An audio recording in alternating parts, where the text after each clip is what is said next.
Okay, welcome everybody. Today is Wednesday, July 31st, 2019. We are here for BLUU's July Community Conversation, where we will be talking about BLUU's sixth principle. In that sixth principle, where we focus on the idea of thriving as opposed to surviving. And I think it's important that we start just by setting a frame for ourselves that this conversation in part is about dreaming, is about imagining, is about broad vistas and bright futures. So if we can kind of hold on to that energy as we move through, I want to remind everybody that we've been doing these community conversations for a really serious reason. It responds to a longing to go deeper among many Black Unitarian Universalists who we heard from who attended the BLUU convening and completed the survey. If there was an interest in having more dialogue around these principles, and also a desire to proclaim or articulate what we might understand as a Black Unitarian Universalist theological framework as we move toward the Harper Jordan Memorial Symposium happening in October of this year. I am really excited about tonight's special guests. And yes, they are both very special. And since I know them both, I fully expect us to cut up in here tonight. And I need to say too, one of the things we've been saying to all our guests for these community conversations is, feel free to bring your whole self. You do not have to be on your best behavior. And we're happier if you aren't. Well, that's a relief.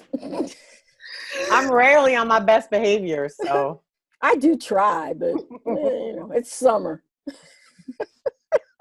So I'm excited that we have the Reverend Rosemary Bray McNatt, who, if you do not know, is president of Star King School for the Ministry and a contributing editor of UU World. And if you haven't read her memoir, Unafraid of the Dark, you absolutely should.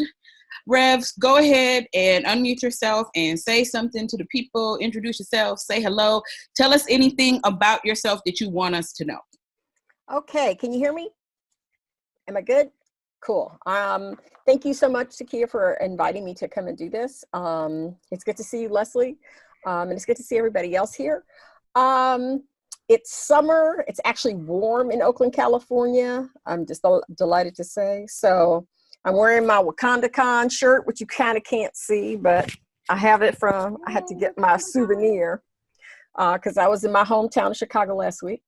I got to see a lot of UUs. Kiana, I was surprised. So one of my great pleasures while I was there was to connect with Elias Aponte Ortega. And so I'm going to be talking with him. Meadville helped to sponsor WakandaCon this year. And so we were talking about how much fun it would be if both Star King and Meadville sponsored Wakanda next year. So fully expect a dually sponsored WakandaCon in Chicago or wherever it is next year. That's going to require a lot of, I think, Black UU coordination for next summer. I agree, which I think would be so fun. We could really, that would be dope. Yep. And actually, it makes me think about like a Faith and WakandaCon panel or something. I don't know. I'm just thinking that might be kind of cool. Yeah. Think about Afrofuturism through a faith lens would be pretty dope. Gives us an opportunity to dream about Black futures together. Yes. So our second esteemed guest is the amazing Leslie Mack. Brooklyn is in fact in the house. What can we say about Leslie? Leslie is an activist, first-generation American, works every day to lift up the voices and experiences of those most affected by racial injustice and white supremacy. Founding member of Black Lives of Unitarian Universalism, just recently rolled off our organizing collective board to serve on the board of the Unitarian Universalist Association, but will also still be supporting BLUU as a member of our advisory team, which we lovingly refer to as the A-Team. So anything else you want us to know about you want to share with us? Go ahead. Not really. Just here in Charlotte, it's been a lovely summer thus far, though it's been a little warm lately, but the heat seems to have lifted a bit. And I'm about to hit the road for another long slog of trips. but some of them will bring me to see some of your faces. So, so it's a good thing. And I'm just really happy to be here and excited. I'm always love to talk to Reverend Rosemary. So I'm excited to be here. You too. Okay, great. So what we're going to do now is I have some questions, talking points for us to explore as we focus on the sixth principle this evening, this notion of thriving instead of surviving. I'm going to ask everyone else to mute themselves. We really want to engage our guests around this principle, which says our vision is based on the world we want, not the world we are currently in. We seek to transform, not simply to react. We want our people to thrive, not just exist, and to think beyond the possible. Any work towards peace, liberty, and justice must address racial injustice.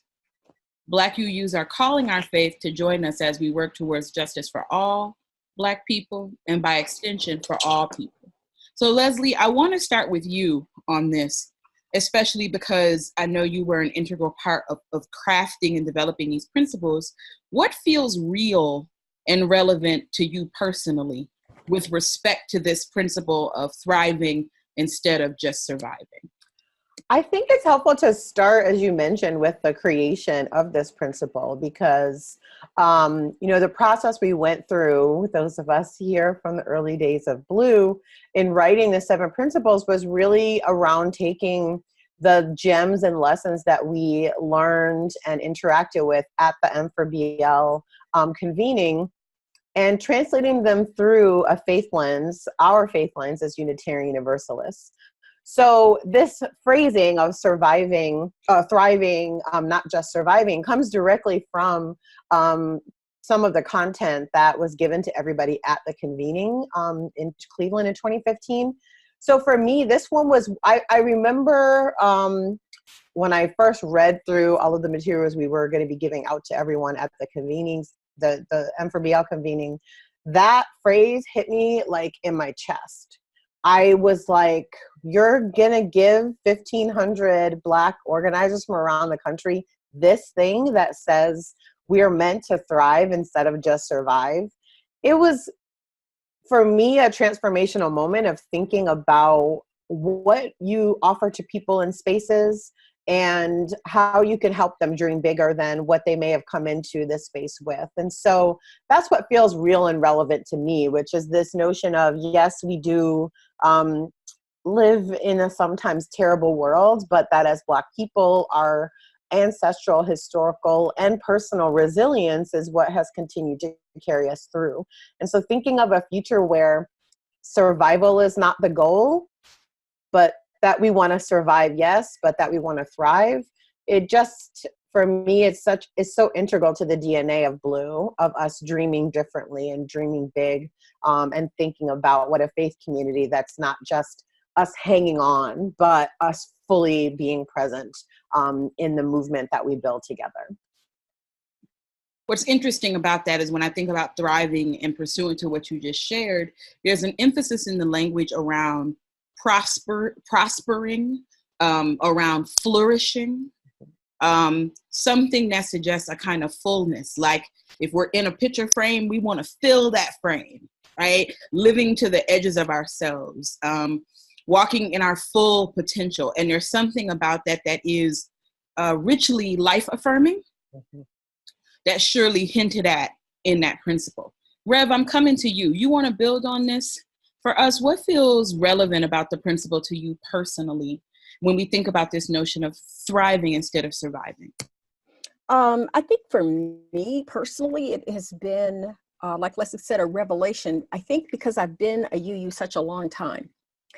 And because I joined the year after I got married, and that was 34 years ago. And unlike a lot of Black UUs, I married a Black UU who was birthright. And he grew up in a very particular congregation that had a very particular lens around what it meant to be Unitarian Universalist. And so, and my contemporaries are people like Marjorie Bowen Wheatley. And I remember the sense of struggle that was always present, and the understanding that I had for myself that I was Unitarian Universalist by temperament. So if UU life didn't exist, if there weren't a religion called Unitarian Universalism, I would have probably had to create one, because that's how my brain works, and that's how my faith works, and that's my pull. But the stress of having to constantly explain and re-explain and refigure can be exhausting. So the idea that none of that would be necessary, the idea that whatever we were or whoever we were just going to show up.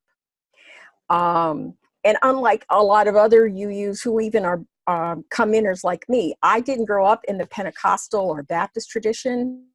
I grew up Catholic. So some of the things that are disturbing for people in UU space, like the quiet spaces and things like that, don't bother me, because Catholic worship in a traditional sense is much more quiet, and it's actually got time limits in the way that Unitarian Universalists have time limits.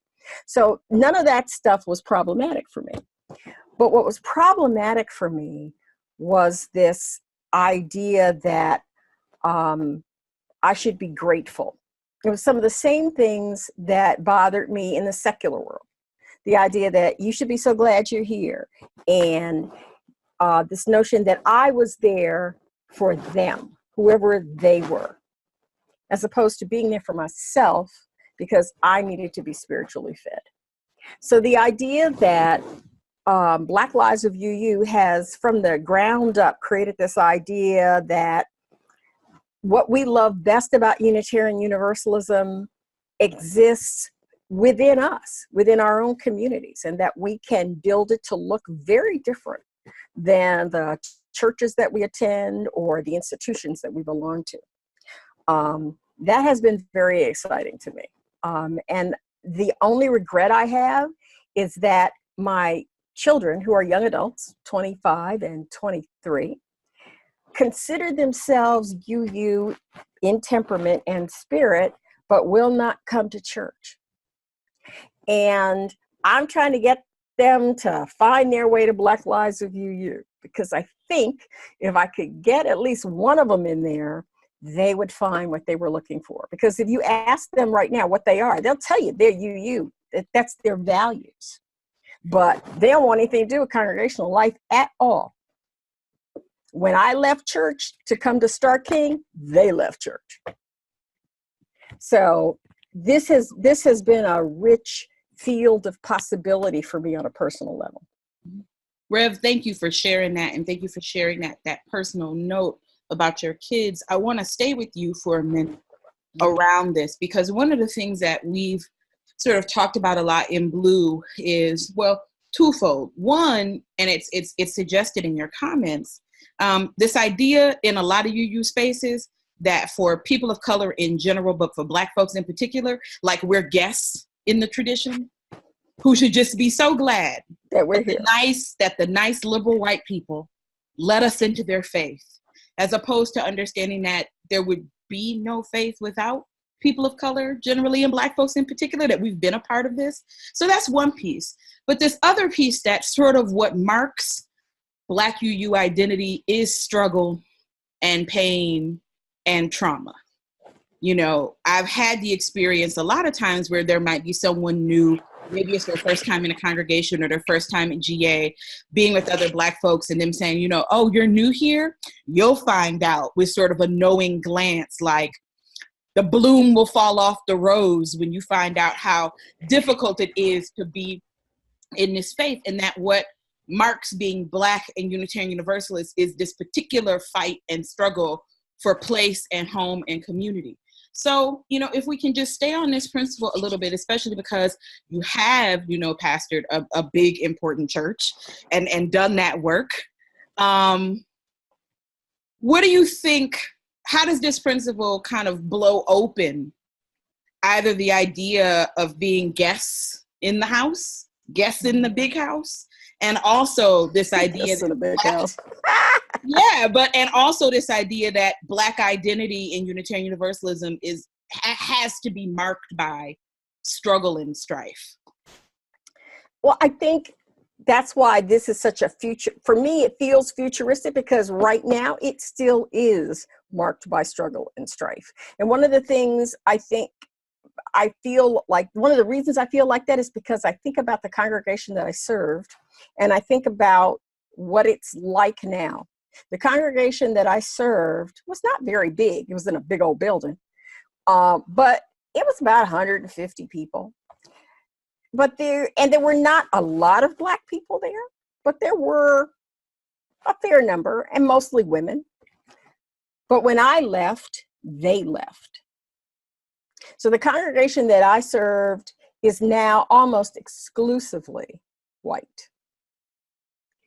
And that's painful for me to know, but not especially surprising, because there has to be a level of content and a level of commitment and conversation that is part of congregational life that even I could not completely instill in the way that I wanted to. Because there is this idea that, it's not even an idea, there's the reality that there are a whole different groups of people. When you look out, when you're standing in that pulpit in the morning and you look out in there, there's all these different people. And it's hard to get congregation to understand that you may not be talking to them every week, but over the course of the year, you're going to hope to hit the high points for everybody so that they get this sense of belonging and that it matters to them. And there's a part of that is hard for Unitarian Universalists to manage, no matter what their race or ethnicity, because we are so multi-faith within Unitarian Universalism and so resentful about who we get to talk to and who we don't. So, for example, I consider myself a follower of Jesus. I no longer use the term Christian because I don't want any association with anything that's passing for Christianity out here in 21st century America.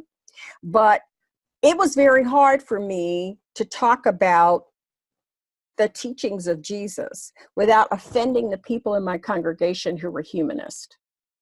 Because for them, talking about Jesus meant I didn't see them. Now that didn't make any sense to me, but that's how they felt. So imagine being in that congregation and not having a faith tradition, because there are people who are unchurched, but they want to know what Unitarian Universalists think about Jesus. Okay. So, let's say you're Black and you didn't grow up in any kind of church at all, but you want to hear about what Unitarians think about Jesus. You're going to have a hard time trying to find that out in most of the congregations that you go to, because they're either up against the wall with their congregational factions about who's preaching about what and when they're preaching. And this is problematic for people of color, and particularly for Black people, because one, statistically, we're the most religious people in the United States. Two, because many, if not most of us, have at least a nominal Christian background. Even if you didn't grow up in the Black church grew up in you, if you grew up in most African-American households. So, or diaspora households. So if you come into a Unitarian congregation, the touchstones that you might be looking for are going to be hard for you to find. And that, I think, limits our striving. It limits our striving in part because we don't get to explore theologically. We don't get to do the free and responsible search for truth and meaning that we are meant to do as Unitarian Universalists, that we ask everybody to do. We don't get to do that because we got all these other things in the way. So that's actually really helpful in that it gets to my second question. Leslie, I'm coming to you on this.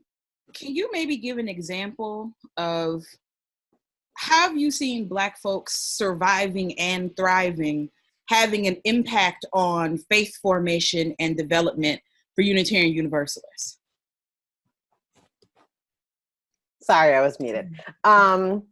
Well, I think that I've definitely seen the survival piece. I've lived it certainly in congregational structures, which is, you know, a true desire for community that we all have, right? And holding on to things that might be troubling for you on some levels because the other parts still fill you up, right? And so you're at this moment of like confronting yourself, like what am I bringing to this space? What am I getting from the space? And where do the two meet? And how do I configure myself in a way to make this make sense to me personally, but also to make it make sense to me spiritually? And so that's where I see a lot of the survival piece. When it comes to thriving, here's the thing about Black people, we're fucking brilliant. And so the fact just is, any space we're in, we make more brilliant. And so we do thrive, and we see ourselves in leadership positions throughout our faith. We see ourselves leading congregations, leading seminaries, in leadership within the association itself, and in various lay formations within our congregational structures as well, board presidents and all sorts of positions. And so it's clear we can thrive, right? We can thrive in a traditional sense, but I always have to ask that question of what we have to give up in order to thrive in that traditional sense, and what it means to dig into what thriving means on a more emotional level for us and a more spiritual level as we start to tease out what being a UU and a Black person at the same time really means to each of us. That's really helpful, especially as I think about, you know, when I came into this faith around the age of 14, there was often this sense that you could be Black or Unitarian Universalist, but you couldn't be both in equal measure at the same time. You know, and as someone who's always been sensitive about identities, it's like, you know, I've never been Black and a woman 30 minutes later. Like, it all comes in the door at the same time. And let the church say amen. You know, so I bring my full self to bear on whatever it is, and don't want to be in places that force me to kind of bifurcate or cut that off or cut that up.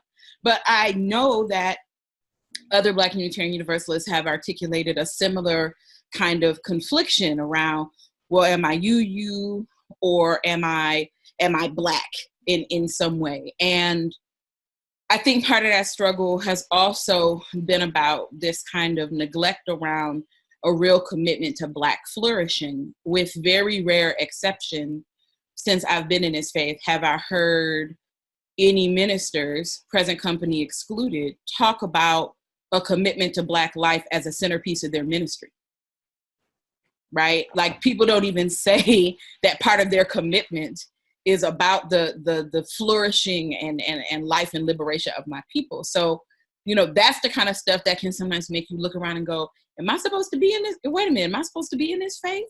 And then maybe you run up against the wall of realizing, no, I really am Unitarian Universalist.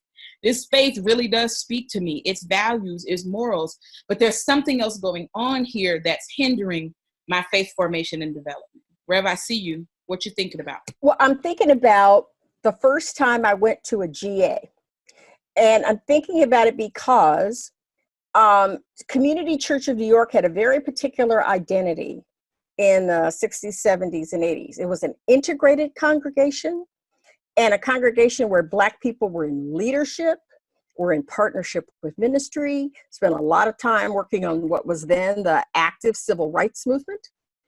And so I thought that all Unitarian Universalist congregations were like Community Church. My father-in-law was head of something. My mother-in-law was head of the Black women, the International Women's group. So I thought that this was a religion that just had all these different kinds of people working together. A Black guy was head of the UN, the UNO thing. And then I got to Little Rock, Arkansas, in 1987 to General Assembly. And I get there with Winnie Norman, who was the first Black woman from Metro New York to sit on the UUA board, and all these other people from my congregation. And all I see is this sea of white people. And I'm like, where the rest of the Black people at? Did they all stay home? So, and I know that my story is duplicated among Black people who join a very specific subset of congregations where that kind of stuff was active. Chicago, Oakland, a couple of churches in Philadelphia, these churches where there was this actual partnership. It wasn't people of color at that point because people weren't thinking that way, but it was a biracial kind of partnership. And then you get to GA, and then you get to the rest of these places, and they don't even know what it means to have Black people in their church, much less Black people in leadership. And then you feel like you're under this, like a bug under a microscope. And that was the beginning of my struggle. Because as long as I was self-contained at community church, I didn't really struggle at all. I loved my faith. I loved my people. I loved everything. And Rev, it just reminds me of how, people who know that I'm Unitarian Universalist, I have friends, I've lived in 6 different cities. I have friends all over the country, all over the world, really, who will ask me to recommend a congregation. And it's hard because I can't. Because you can't. That's right. For that very reason. That's right. And it's really, for me, it boils down to, I love my people. These are my friends and family in most instances. I'm not interested in telling Black people to go someplace where they might experience harm. Like, ethically, I can't do that. And with very rare exceptions, unless they're in specific cities or close to certain ministers who I know, I can't say, oh, well, just look up your regular UU church. And it's like the Underground Railroad of Unitarian Universalist congregations. True. and it's funny. I think the first year that BLUU did the closing ceremony at GA, one of the things I said in my short homily was, I long for the day that I can walk up to any Black organizer and say, if you need spiritual care, you can go to a UU church. That's it. And I said, I don't dare. We're not there. Nowhere near. I can't do that. But that's my hope, right? That's my highest aspiration for our faith. Because to me, when it's able to be a haven for people that are fighting for justice in this world, that means that it will be a haven for all people. That's right. And so that really sits with me, Takia. I think it's important to lift that up because, all of the critiques and stones and arrows that have been thrown at BLUU about being divisive or undermining the faith. My personal favorite is hijacking. They're hijacking the faith. Where are you hiding it at? Where'd you take it? There's nothing that we might do that would make Unitarian Universalism better for Black people, that wouldn't make it better for other folks they were willing to realize that. Come on. It's like people voting right now. People would just learn how to vote for things that Black women voted for. The entire country would be better. Well, even, as we are moving toward the symposium this fall, one of the things that we've had to be really clear about with people is there's nothing, Black theology is relevant to anybody. Thank you. Relevant to everybody. Broadly. Everybody who wants to be free. If you have a liberatory approach to thinking about faith formation and faith development, it's not discrete, and it comes from a perspective that there's enough to go around. One of the challenges that I see in the contemporary expression of what I would refer to as sort of institutional Unitarian Universalism is this notion of scarcity or lack. There isn't enough, and if the Black folks get some, there's going to be less for us. As opposed to thinking about community, communion, collaboration. Sometimes I've told people I'm a communitarian universalist. Like, how can we center the we? I like that. Can I borrow that? I like that. Sure. As my mother I love that. As my mother would say, tuck that in your bra. All right. But it's a mindset thing. It really is a perspective. It's a way of living in the world that says there's enough for both of us. I don't have to hoard resources. I can share, and we'll both be okay. And it's it's so linked to this hyper individualism that we see white UUs live out our shared principles as such individualistic analysis of the 7 principles of UUism. It's, you know, and I'll say this, you know, the only folks I see actively talking about the fact that we have these 7 principles, but we do not all agree about what they mean. That's true. Are Black folks. I think that this notion of reading the same 7 principles, the same 60 or 70 words, can mean very different things to different folks. And this is not unique to UUism. This is all theological, Right. you know, approaches in the spiritual world, secular and non-secular, are always questioning that. What does this scripture mean? What does this text mean? What does this speech mean?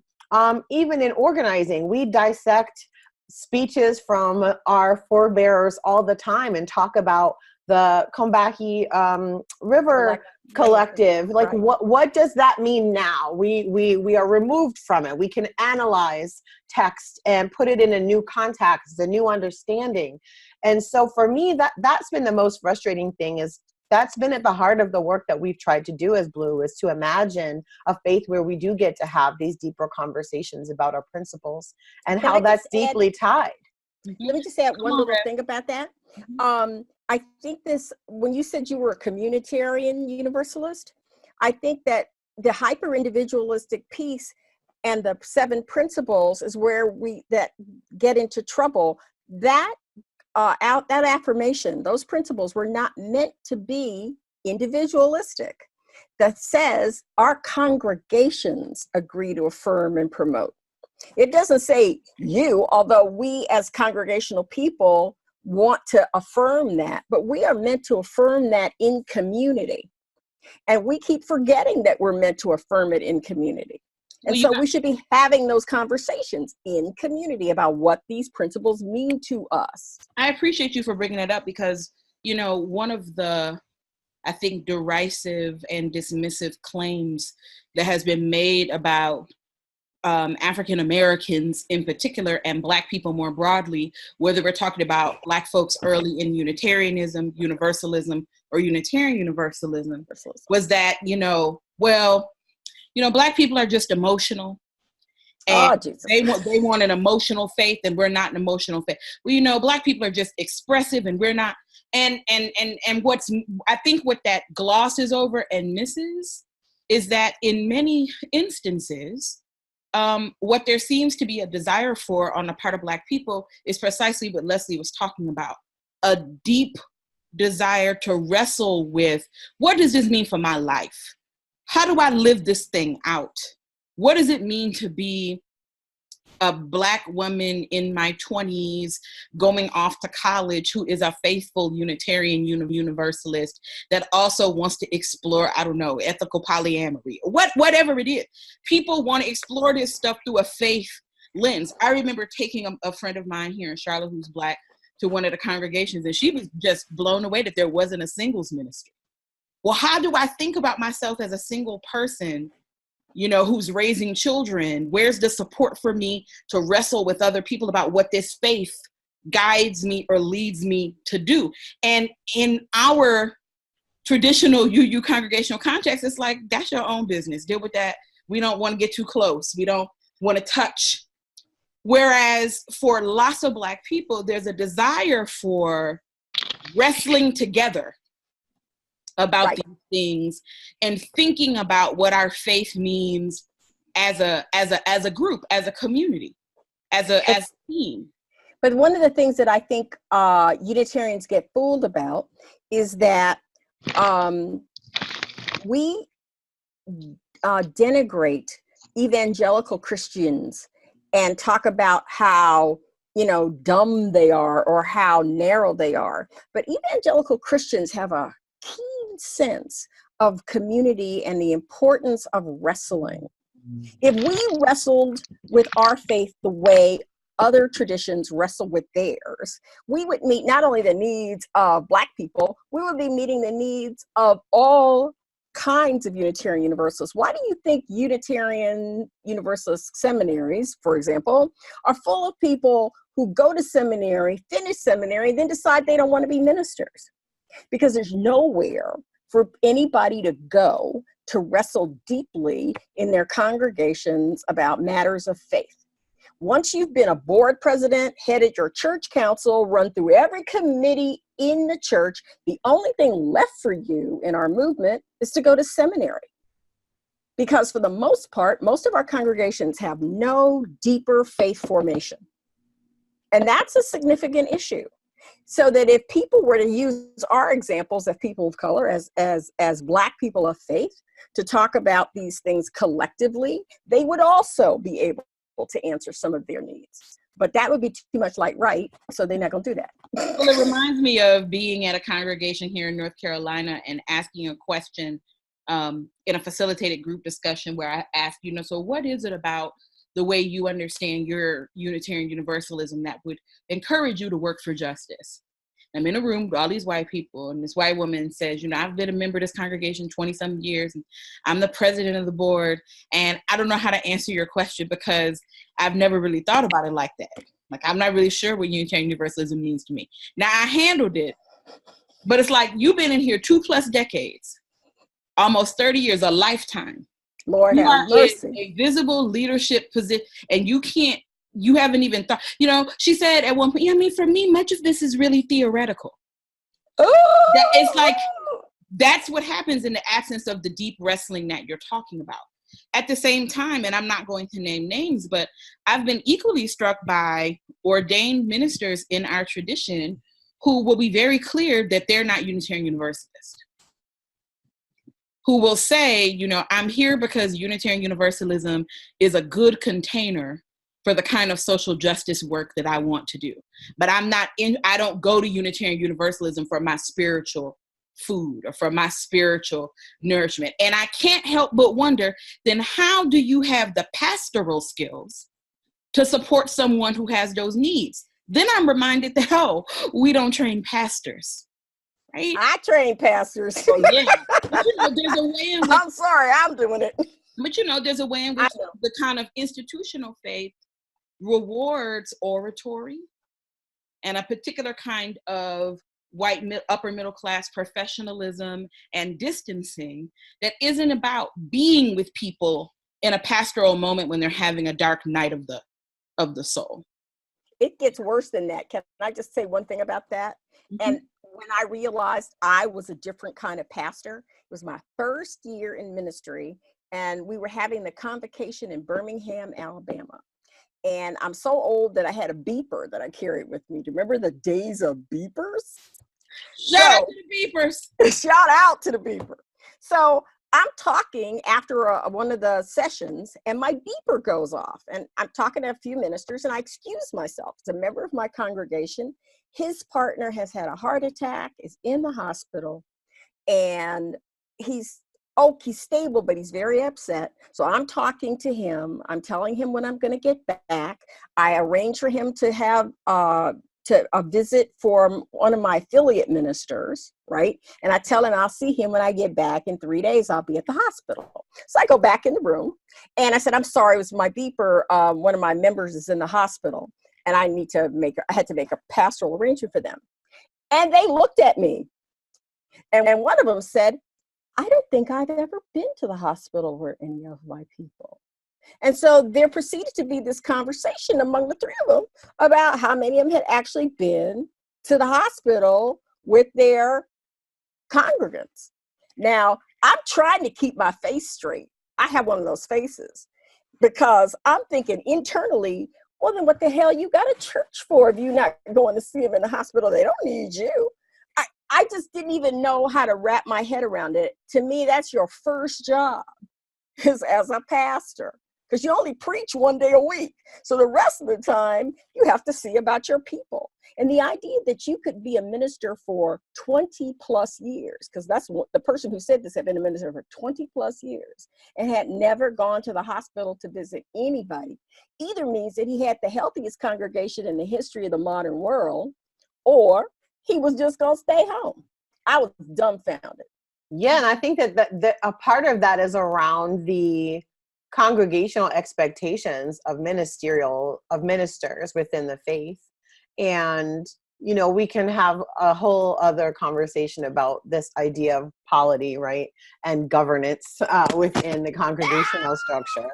But I think that there's a specific way in which ministers are required to comport themselves to be palatable to those that are members of the congregations that they serve. And that's just a fact of life. It's true for any minister. And I think for ministers of color, it's a particular pain point because how should I say this?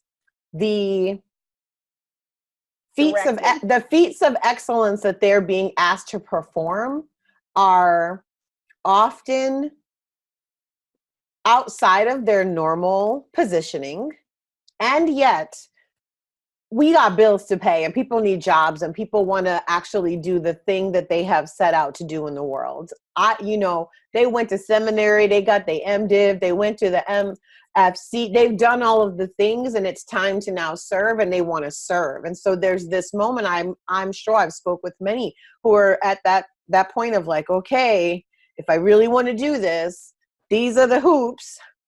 These are the things, the tricks I have to learn, even though for me as a minister, they might be completely counter to how I would approach ministerial service. But that's what needs to be catered to. And that again goes back to this individualism and how white UUs enter into these congregational spaces without even a thought about spiritual content. So Leslie, let me stay with you on that then, because it takes us to this question around, what facilitates Black folks thriving in UU spaces, and how can we, move to making those things a reality? So it's not enough. Clearly, it's not enough to just dismiss and say, oh, well, Black people aren't interested in Unitarian Universalism, because clearly that's not true. Or to say, we just need to sing better songs. Or be more emotive.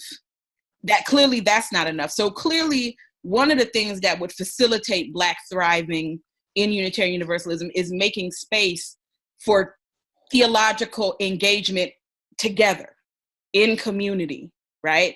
I would offer that having community space for lament feels important too. But what else do you think facilitates Black thriving in Unitarian Universalist space? Well, I think one of the things is not forcing Black UUs to position their faith formation in terms of pain. That's huge. That would be a big tick, I know, in congregational setting, to not have that be the default, that we are expected to, come show our scars and talk, just having to lead with our pain, because that's the only way that we can be seen. So that's one thing that I think would be really critical. I'm always about connecting in explicitly Black spaces, whether it's in a congregational format, in online spaces. That's always really helpful to help solidify our connections with one another. But there's also, I think a lot about the common read. I use quotes sometimes when I shouldn't, but whatever, common read. And I think about the approach that our faith takes to something that's supposed to be done faith-wide. And it's such a clinical, academic approach to subject matter that's really heart work. And so when I look at some of the things like that are seen as,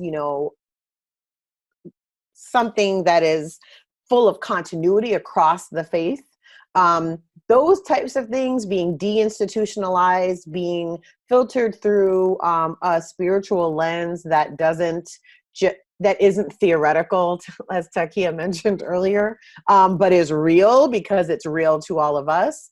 I think that's something else that I think would be really good. Rev, I see it resonating with you. What are you thinking over there? What supports Black thriving, and how do we make it happen and make more of it? Well, what I resonated most was I had made notes about things I wanted to talk about, and I had joy, not suffering. And so when you talked about leading with our pain, I was like, yes, because, you know, everybody's waiting for you to tell the heartbreaking story of whatever it is.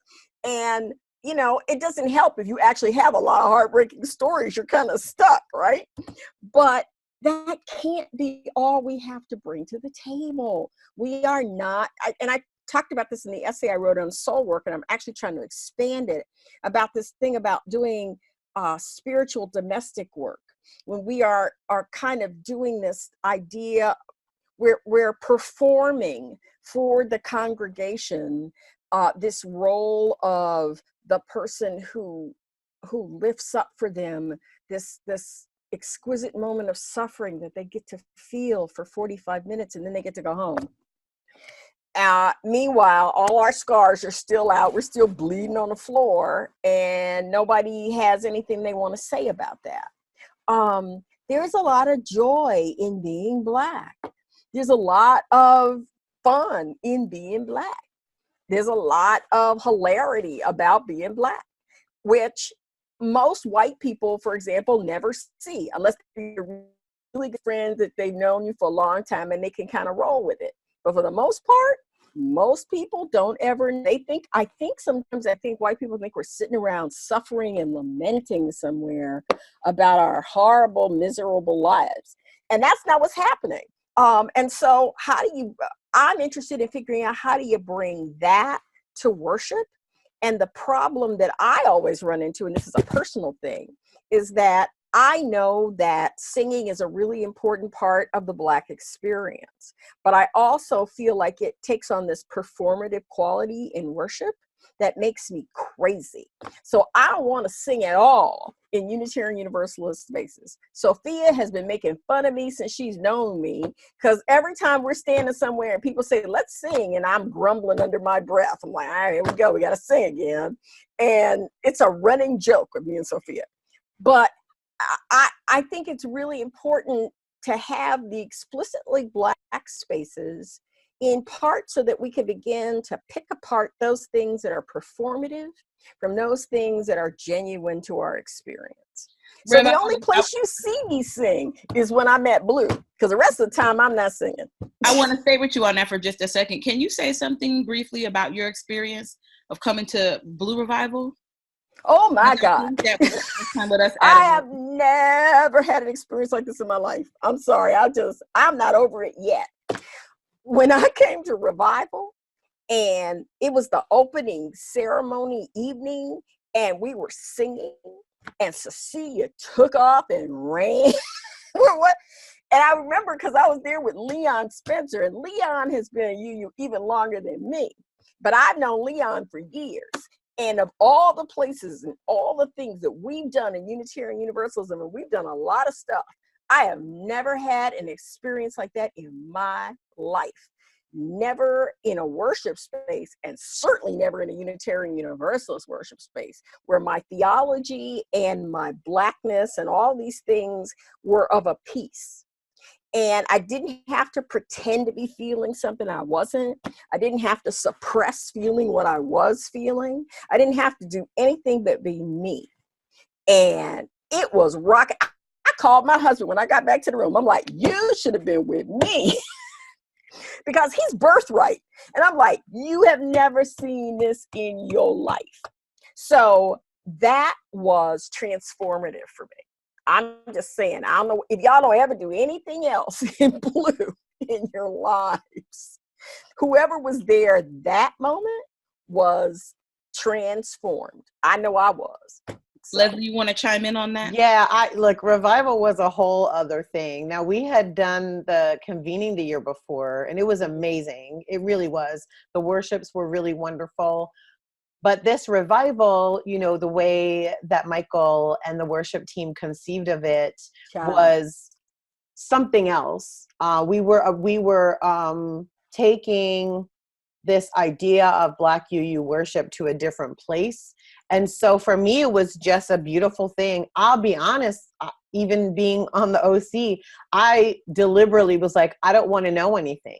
I don't want to know none of the stuff. I want to experience it. Right. And so I remember getting there and seeing the seats in the round. And I was like, wait a minute. Even the formation of the space was different. And then the thing that was really moving was the spontaneity of the space. You know, when I don't remember who it was, but somebody jumped up and started playing the piano, and then Cecilia started taking us through Lift Every Voice, and then telling you, literally it was so spontaneous, and it was a spontaneity, a joyous spontaneity that I had not experienced in UU worship spaces. And so for me, it was a light bulb moment of like, oh, we really can create that kind of space. Like, it's not out of our grasp or out of our reach or impossible to put together. And that it can feed so many different people.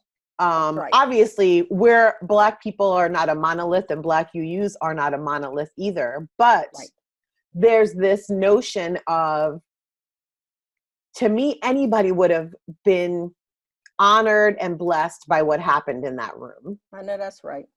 And so for me, it was that realization of like, oh, what we build really will change people's life, will do things, show people a different way of being and bringing our whole selves. And I wanted to come back to something that Rosemary said earlier about leading with our pain. I've also seen the opposite happen, which is if we are tending to be, and this is something I experienced, especially after, you know, Ferguson, and I started doing organizing full time, where it was just something I was doing more legislative work before. It was like a surprise. Like, people were like, oh wait, you're Black though? Like, not that they didn't know I was Black, but this notion that I would be so vocal about not just my Blackness, but my need to speak up and speak on behalf of Black people was so foreign to them, because happy, you know, super organized, you know, auction chairperson, Leslie, how does that match up with this militant Black person that just walked in today to demand that we show up somewhere? It was like they didn't even have, they couldn't even meld them together. It was like this moment of just, this one woman actually ran away from me. In the sanctuary, she saw me and she turned and she ran away from me. And I said to Drew, I think it was the last time I went to the congregation, I was like, it was in that moment I realized that they really didn't know me, didn't want to know me in that way, and that their inability to understand that both of those people are the same person, it just completely short-circuited them. And it's because we're expected to only be one thing in UU spaces as Black people. We don't get to be complex, and we don't get to be fully formed and three-dimensional and all of the things that we really are in the world. Yeah. Reminds me of, you know, we always say in BLUU, you know, when people will say, well, what's it like when you're in explicitly Black space? Because it's not diverse. Blackness is always already diverse. We don't need the presence of non-Black people of color or white people in order for diversity or multiculturalism to be present, right? That's one thing. But two, you know, what is this Black and Black religion? Black people tend to go towards religious or spiritual formations that are an affirmation of our wholeness in some way, whether that is an earth-based spirituality or a different Abrahamic tradition or a set of other indigenous practices, or what one might refer to as secular or humanist practice. It's about, in some way, an affirmation of our wholeness and our humanness, our fullness as human beings. Yes. So perhaps, you know, what's at this core, you know, what sits on the floor of this discussion around Black thriving is about spaces where we can show up as our full, unfettered selves and be allowed to flourish unabated by structures and systems that would seek not only to harm our lives and livelihood, but to silence that. You know, narrow us. To narrow it, to silence it, to squash that. Right. I mean, one of the things that we're trying to put together, and it's going to take us a couple of years to really put in place, is to try to put together a certificate of indigenous religion. If you're in the GTU, you can study Jainism, Swedenborgianism, Buddhism, Unitarian Universalism, but you cannot study a single indigenous religion, not one. And that makes no sense. And given what we believe in at Star King, we feel like that's a huge gap. It's a gap for our students. We have students who have individual and personal practices that are earth-centered, that are indigenous in lots of other ways. And we need to nurture and feed that. And so we feel like that's going to help add an additional layer of availability for Black people to study and to deepen their theological and spiritual grounding, whether they are full-time students at the school or special students. The trick we have to figure out is, one, how to put together the program, and two, how to make it affordable for people. So it's going to take a minute to make that happen. But that to me is one of the things that I feel like I want to do as an investment in the future of Black people in Unitarian Universalism, because it's something that people have kind of overlooked. If you think Unitarian Universalists, white Unitarian Universalists, are freaked out about being a Black UU Christian, imagine how people are going to feel if you tell them that you are Black and you are a Yoruba priestess and a Unitarian Universalist. We may have to bar the window so they don't jump out. So ain't no telling. That's actually going to happen at Symposium. So hey, get ready to bar. I mean, you know, we have so many Black UUs who are Unitarian Universalists and Unitarian Universalists and Unitarian Universalist Plus, right? But people get mad at you about it. But we have to, people get upset about that, but that doesn't keep it from being real or authentic. Thank you. To the experience. Makes it no less real. I want to thank everybody on behalf of Black Lives Unitarian Universalism for being here for this evening's community conversation. We thank you. We love you. As always with the community conversation, the first part of our discussion where we were working through the structured questions, we'll edit that and clean it up and get it up on our YouTube channel. So if you missed it, I mean, well, y'all are here, so y'all didn't miss it. But if you know anybody who missed it, you want to share it out, it'll be available on BLUU's YouTube channel in just a few days. And, you know, please do share it. Our next community conversation will likely be the third Wednesday in August. We're trying to reschedule the conversation that we did not have in June, but just pay attention to the BLUU closed group as well as our mailing list, and we'll make sure that everybody gets information about the rescheduled community conversation. Our last community conversation in September will feature our elders, and that will be the last community conversation before our big meetup at Symposium in October. Ooh. And I know most of the people here are registered. If you are not registered for the Harper Jordan Memorial Symposium, please go over to BLUU's website at blacklivesuu.org, and all of the information that you need is there. There's Paige in the chat on Paige the is on it. Paige is on it. blacklivesuu.com/symposium. Go ahead and register. All the details that you need are there. It really is going to be another life-changing watershed moment in our faith, and we will do as best we can to ensure that we leave space for spirit to move in a mighty way. Amen. That we might all come out of that experience together transformed. At this point, everybody go ahead and unmute yourselves and say good night. Good night, everybody. Good night. Thank you. Thank you for coming. So good to see you all. Everybody's so beautiful. Y'all, this makes me so happy. Love you guys. Hi. Good night, everybody. Bye, everyone. Bye, everybody. Love you, everybody. Bye. Bye. See you at camp.